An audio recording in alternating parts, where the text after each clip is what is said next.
어서 오십시오. 환영합니다. 애니멀 커뮤니케이터의 거현입니다. 반갑습니다. 어서 오세요. 네, 오늘 교감을 나눌 아이의 이름은요, 경숙이라고 합니다. 네, 이름 너무, 너무 잘 지으신 것 같아요.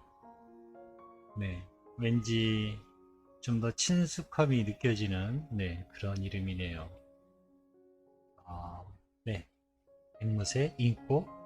얼마 전에, 네, 인코라는 말이 일본어라고 한 것 같은가? 어쨌든, 예, 앵무새라고 할게요. 네, 앵무새라고 할게요. 음, 오늘 교감할 아이입니다.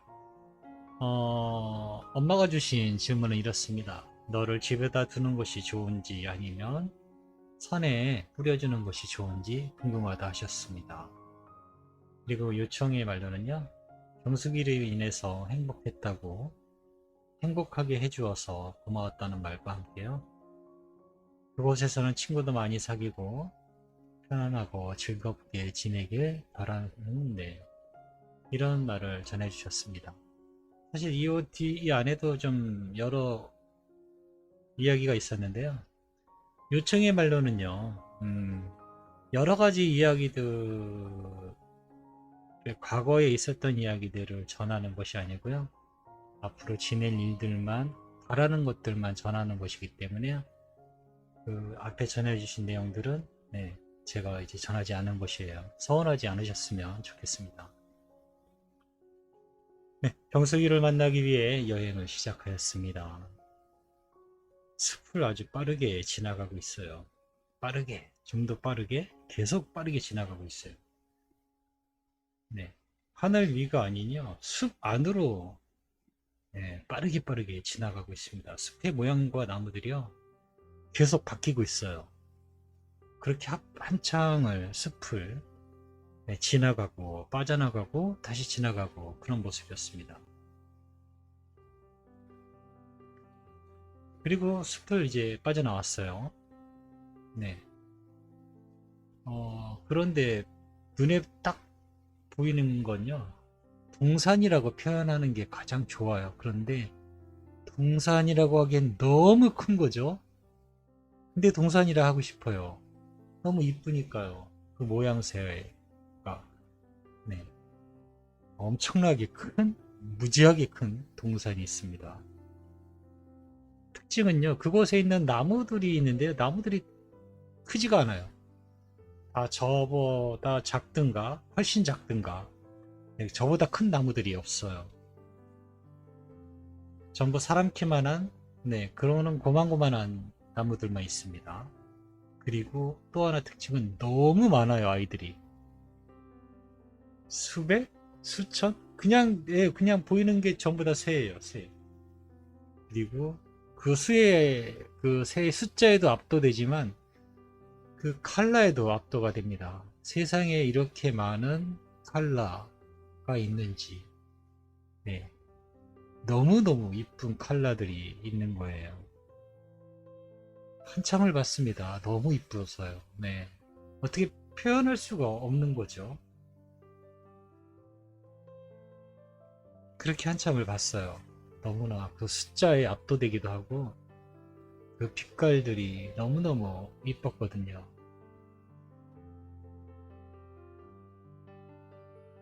걱정이 됐어요, 이젠. 뭐 여기서 어떻게 찾냐. 너무 많고 이름을 부른다 하면은 여기 있는 애들이 다 날라올 것 같은 생각이 들기도 하고 예, 좀 걱정이 된 것 같아요. 그럴 때쯤에 한 마리가 날라오기 시작합니다. 다 앉아 있어요. 다. 새들이 이렇게 움직이는 게 날아다니는 애들이 뭐 한둘 있을 것 같은데 전부 다 앉아 있어요. 그런데 딱 한 마리가 날아오기 시작합니다. 정면으로. 얼핏 보니까 초록색 그리고 연두색 이런 것들이 보여서요. 아, 제가 경숙인가 보다 라고 이제 알게 된 것입니다. 어서 오세요 라고 말하면서요. 하늘에 떠 있습니다. 안녕. 그렇게 인사를 네, 막 나누고 있는데요. 땅에서부터 나무가 하나가 빠르게 자라고 있어요. 그리고는 경숙이가 앉아서 쉴 수 있게 가지를 내어서 뻗어줍니다. 네, 경숙이와 저와 눈높이가 거의 맞아졌어요. 네. 새들과 몇 번 아이들과 이런 앵무새들과 몇 번 교감을 해봤지만 오늘이 가장 화려하고 이쁜 네, 그런 경험이었습니다. 잘 지내고 있니? 네, 잘 지내고 있어요. 라고 합니다. 고등학생 목소리로 들려요. 성격이 이 아이 약간 거칠어요. 자신의 기분 표현을 매우 적극적으로 합니다. 어쩌면 엄마는 귀를 물렸을 것 같아요. 네, 그런 느낌 받고 있거든요. 엄마가 경숙이에게 물어봐 달라고 부탁하신 메시지를 가지고 왔어. 들어보고 대답해 줄 수 있는 것이 있다면 어떤 이야기라도 좋으니까 이야기 부탁할게. 네, 제가 방문한 목적 전했습니다. 엄마가 너의 유골을 집에 두어도 되는지 아니면 산에 뿌려주는 게 좋은지 고민하고 계셔. 너의 생각은 어떠니? 라고 물어보았습니다. 사실 어디에 두어도 괜찮아요. 라고 합니다. 그러나 나를 위해서인지 아니면 엄마를 위해서인지 의도를 잘 모르겠어요. 라고 합니다. 나를 위해서라면 어디에 두어도 어느 쪽을 택해도 괜찮아요. 라고 합니다. 그 어느 쪽도 지금의 나에게 영향을 주지는 않으니까요. 라고 하겠습니다.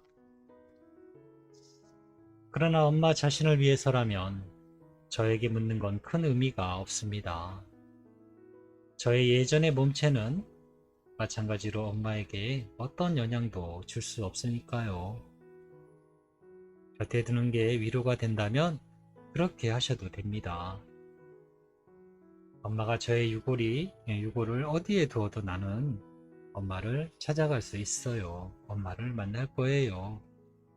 네, 이렇게 이야기를 하고 있습니다. 어디에 두어도요? 아이는 찾아올 수 있으니까요. 네. 누구를 위해서인가를 일단 먼저 네, 아셔야 될 것 같아요. 나를 위해서인지 아니면 경숙이를 위해서인지. 네. 저에게 남겨주신 요청의 말을 전했습니다. 엄마가 경숙이에게 꼭 전해주세요 라고 전한 이야기가 있으니까 잘 들어줘. 경숙이로 인해 행복했다 하셔. 행복하게 해주어서 고마웠고 이곳에서는 친구를 많이 사귀고 편안하게 즐겁게 잘 지내라고 전해주셨어 라고 네, 저에게 남겨주신 요청의 말 모두를 전했습니다. 네. 이렇게 이야기를 합니다. 행복했다니 정말 기쁩니다. 엄마 말을 잘 안 들었었는데 라고 하고 있어요. 그렇지만 엄마를 진심으로 사랑했습니다. 엄마가 나를 돌봐주고 지켜준 건 너무나 잘 알고 있었어요 라고도 하고 있습니다. 심술 부려서 미안했어요 라고도 합니다. 엄마도 편안하세요. 나의 생각, 내 생각을 할 땐 찾아갈게요 라고도 전해주고 있습니다. 아이가 좀 엄마한테 심술을 많이 부렸던 것 같아요. 지내는 곳이 뭐니? 라고 제가 묻습니다. 멀리서 오는 것 같았는데 라고 네, 멀리서 날아오는 것 같아서 물어봤거든요. 잠깐 고개를 흔들흔들 하더니요 이렇게 이야기를 합니다. 땅에 있을 때, 지상에 있을 때의 거리로는 한 100km쯤 이렇게 이야기를 합니다. 그래서 제가 진짜 100km를 날아온 거야? 라고 제가 물었거든요. 네, 그런데 오는 데는 한 10초 걸렸어요 라고 합니다. 거리는 그 정도 된다 합니다. 그런데 오는 데는 네, 얼마 걸리지 않는다 라고 하네요. 네, 저는 이렇게 경숙이와 교감을 마쳤습니다. 심술 부려서 미안하다라고 하네요. 고맙습니다. 감사합니다.